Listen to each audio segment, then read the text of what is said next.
La guerra había durado más de 20 años y ahora el tesoro de la República estaba totalmente vacío. El Senado afrontaba una enorme cantidad de deudas, pero no disponía del dinero para pagarlas. Y entonces sucede el caos. El Estado púnico, Cartago, que había dependido de mercenarios para poder luchar contra Roma, ahora veía cómo esos mismos mercenarios que había contratado se rebelaban contra su antiguo empleador. Estaban en pie de guerra contra la propia República Cartaginesa. Por si esto fuera poco, aprovechando el caos de la rebelión de los mercenarios, una gran cantidad de ciudades que estaban bajo el dominio de Cartago se rebelan. De repente hay casi 100.000 hombres que se oponen al ejército cartaginés y buscan la caída de la república. La situación era crítica y el Senado cartaginés no sabe a quién recurrir, hasta que por fin aparece un general que se había vuelto famoso en la guerra contra Roma por no haber perdido ni un solo combate. Un general cuyo apellido, cuyo nombre familiar, eventualmente va a ser sinónimo de proeza militar.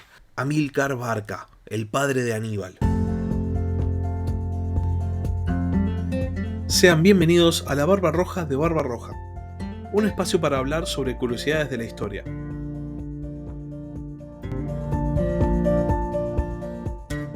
Amílcar Barca es una más de esas figuras históricas que parecen haber salido de la nada, pero que sin embargo llegan en el momento justo en el que se las necesita. Justo en el momento en el que Cartago necesitaba un buen general, justo cuando el Senado cartaginés había identificado que el problema no había estado ni en los recursos ni en la estrategia, sino en la capacidad de sus comandantes. Justo ahí hace su aparición en la historia Amílcar Barca y lidera a las tropas cartaginesas en Sicilia a una victoria tras otra contra las fuerzas romanas que hasta ese momento habían superado enormemente en tierra a Cartago. Amílcar no solo logra detener el avance romano en Sicilia, sino que hasta hace retroceder a las fuerzas romanas, y esto le da un enorme prestigio, se vuelve muy conocido como un excelentísimo general. De hecho, es por sus aptitudes militares que Amílcar va a recibir el apodo que después se va a transformar en el apellido de su familia,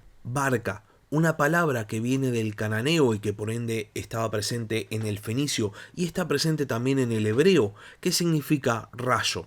La cuestión es que pese a todos sus intentos, pese a todas las victorias contra Roma, pese a no haber sido derrotado ni una sola vez, Amílcar no consigue que Cartago no se rinda. Y tal vez se pregunten por qué, si Amílcar estaba consiguiendo la victoria para Cartago, el Senado cartaginés decide rendirse. Bueno, en el Senado cartaginés, así como pasa en muchas repúblicas y en muchas democracias a lo largo de la historia, coexistían dos facciones políticas con intereses contrapuestos. En el caso cartaginés, mientras que había una facción que quería continuar la guerra con Roma, había otra, mucho más poderosa, compuesta de comerciantes, que veían en la guerra con Roma un impedimento para seguir con sus actividades y por ende buscaban un tratado de paz rápido. Costara lo que costara.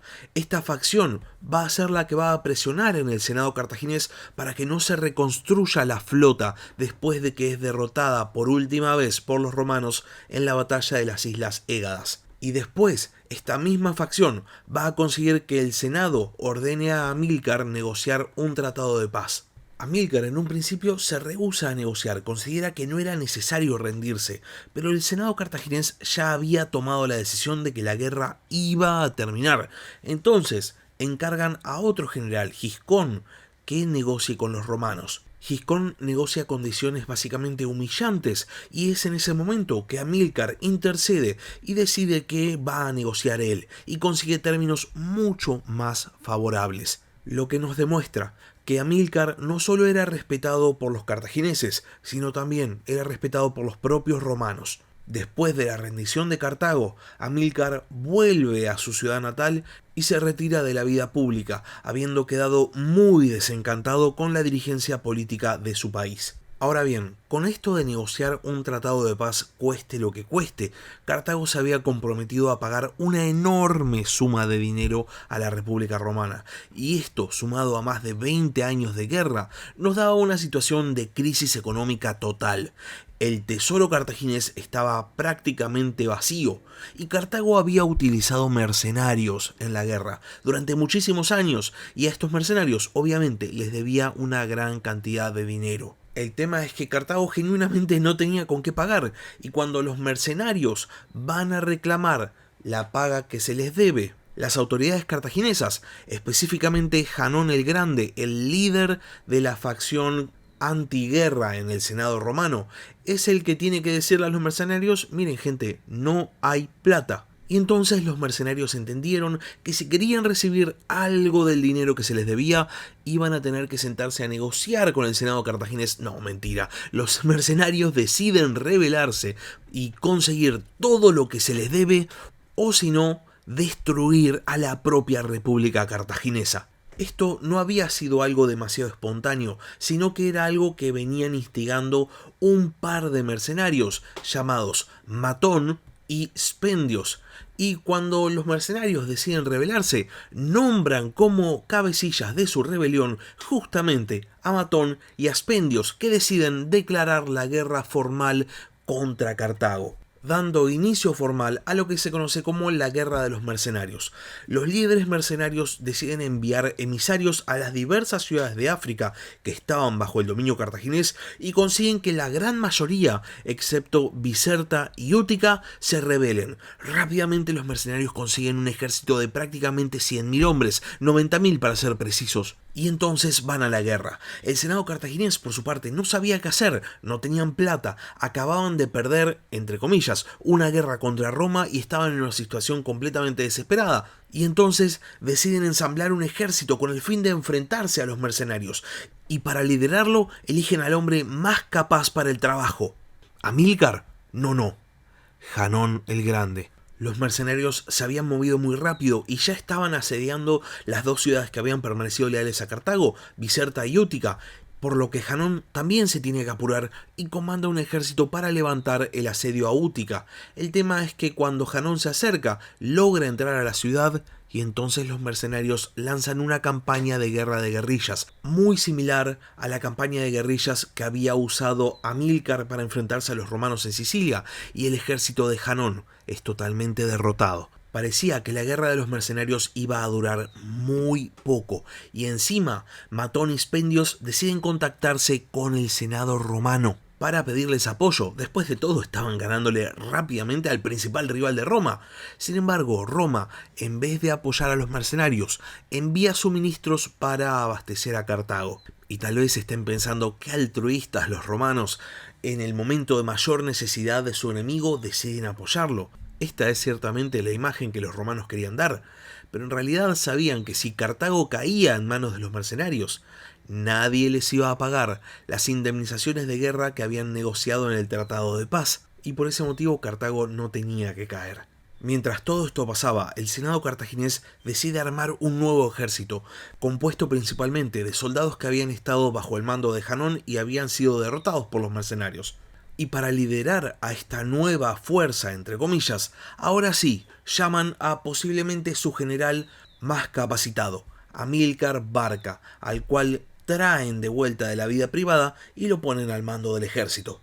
Amílcar sabía algo acerca de los mercenarios porque los había comandado él mismo en Sicilia, así que decide enfrentarlos en campo abierto. ¿Y qué lugar había en la costa del norte de África, cerca de Cartago, que fuese un campo abierto? El río Bagradas. Amílcar tenía la idea de presentar batalla lo antes posible, pero tampoco tenía ganas de que los mercenarios lo viesen venir y se organizaran mucho, así que sale desde Cartago de noche y llega al río Bagradas al amanecer. Cerca del río había acampado una fuerza de 10.000 mercenarios con Spendios a la cabeza.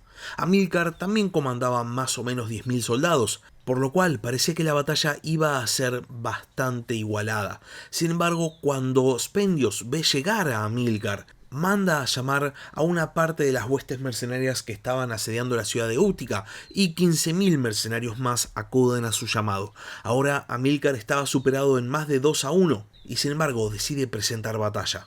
Amílcar avanza directamente contra la hueste mercenaria con sus elefantes y caballería en la primera línea y su infantería en la retaguardia, y en un momento de la marcha ordena a su caballería y elefantes que se sitúen a los flancos, que salgan de la primera línea.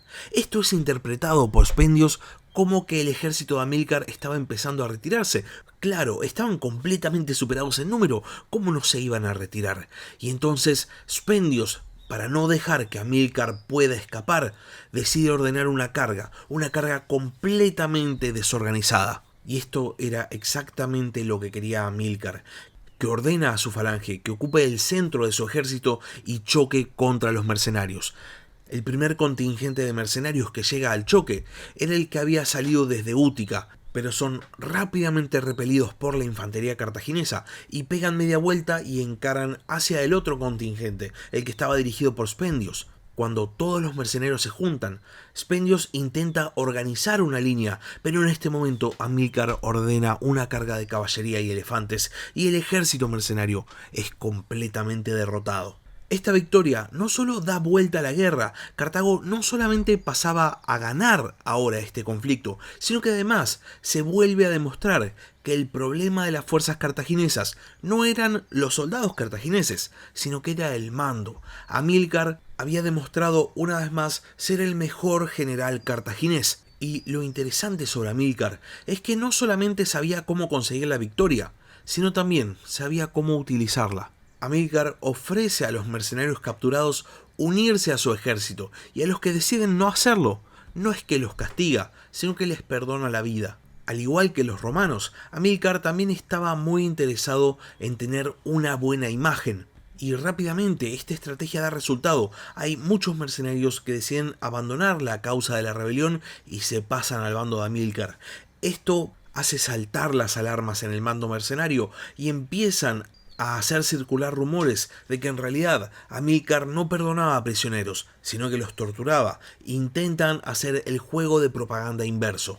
Estos rumores, sumados a las noticias de la rebelión, llegan hasta las islas del Mediterráneo, específicamente llegan a Cerdeña, y en Cerdeña los mercenarios que habían quedado como guarnición se van a rebelar y van a matar a todos los cartagineses que puedan en la isla. Cartago envía una fuerza expedicionaria para restaurar el orden en Cerdeña, pero ni bien llegan los soldados, se pasan de bando y asesinan a su líder. La rebelión amenazaba con expandirse y Amílcar entiende que no puede derrotar a todos los mercenarios solo, y entonces sugiere a Janón unificar fuerzas, enfrentarse a los mercenarios juntos. Esta idea que se le ocurre a Amílcar es muy oportuna, porque justo en ese momento las dos ciudades que habían permanecido leales a Cartago, Biserta y Útica, deciden pasarse al bando rebelde, asesinando a sus respectivas guarniciones cartaginesas.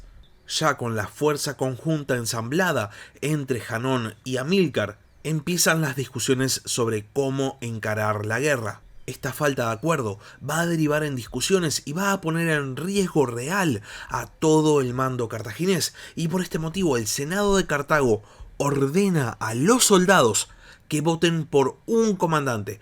Todos los soldados van a quedar a cargo de uno solo, o Janón o Amílcar.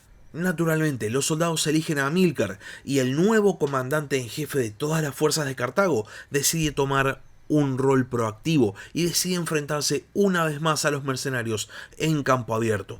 De esta manera consigue derrotar a un ejército de 50.000 rebeldes, de los cuales 40.000, en su mayoría rebeldes de las ciudades africanas, mueren y una vez más la balanza de la guerra se inclina hacia el lado de Cartago. Amílcar entonces decide ir a asediar Túnez, ciudad que había quedado bajo el mando de los rebeldes. Divide a sus fuerzas en dos, una de las partes queda al mando de un general llamado Aníbal, que no es su hijo, y la otra queda a su cargo, y las dos fuerzas asedian la ciudad al mismo tiempo. Después de la última victoria en campo abierto contra los rebeldes, Amílcar había logrado capturar a varios de los líderes de la revuelta, entre ellos a Spendios, y lo que hace Amílcar es crucificarlos ante los muros de la ciudad.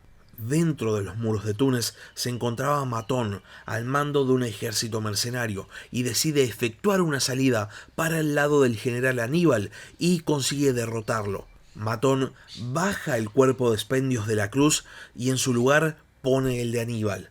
Ahora era Amílcar el que estaba en una situación comprometida, pero en ese momento llega proveniente desde Cartago y al mando de refuerzos Janón. Los dos generales cartagineses deciden dejar a un lado sus diferencias y deciden unir fuerzas para enfrentarse de una vez por todas contra Matón. y utilizando todo el poderío cartaginés consiguen derrotarlo y logran capturarlo vivo. Para este punto, la gran mayoría de las ciudades africanas vuelven al bando de Cartago, salvo Biserta y Útica, las últimas que se habían rebelado. Entonces, Hanón y Amílcar deciden asediar cada uno una de estas ciudades. Hanón va a asediar Biserta, Amílcar va a asediar Útica. Mientras esto pasaba, Roma decide enviar una fuerza expedicionaria para reclamar Cerdeña, y cuando Cartago protesta, Roma declara la guerra. Cartago entonces tiene que ceder y tiene que aceptar el nuevo dominio romano sobre la isla. Y al poco tiempo, Biserta y Útica se rinden, y el Senado cartaginés impone un castigo ejemplar. De esta manera, en el año 239 a.C., después de casi 3 años, la guerra de los mercenarios llega a su fin.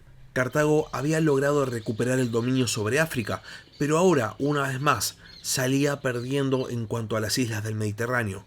Si la República Cartaginesa pretendía en algún momento rivalizar con Roma, necesitaba expandirse, necesitaba recursos, necesitaba nuevos territorios. Y para esto, Cartago pone los ojos en una tierra que casi no había sido colonizada por los griegos, a donde los romanos todavía no habían llegado, y a donde los fenicios habían fundado varias ciudades. Hispania, tierra de numerosos pueblos guerreros. Para dirigir una expansión hacia Hispania se iba a necesitar un general competente, se iba a necesitar un líder muy capaz, se iba a necesitar a Amílcar Barca. Pero eso es historia para la próxima vez. Hasta acá llegamos con el capítulo de hoy. Si les gustó, no se olviden de suscribirse al canal y no se olviden de compartir el capítulo. Y si tienen algo para decir, si tienen alguna pregunta o simplemente quieren participar, pueden escribir un comentario en la caja de comentarios de YouTube o pueden mandarme un mail al mail del podcast, labarbarroja@gmail.com. También pueden seguirme en Twitter en @barbarrojacast. Por último, si quieren apoyar al podcast, pueden convertirse en miembros del canal en YouTube o pueden ayudarme mediante Patreon. Les dejo el link en la descripción del capítulo. Muchas gracias por haber escuchado y hasta la próxima. Gracias por escuchar La Barba Roja de Barbarroja. Si tenés algún comentario, si tenés alguna pregunta o simplemente tenés algo para decir, podés escribir un comentario en YouTube o bien podés mandar un mail a labarbarroja@gmail.com. Hasta la próxima.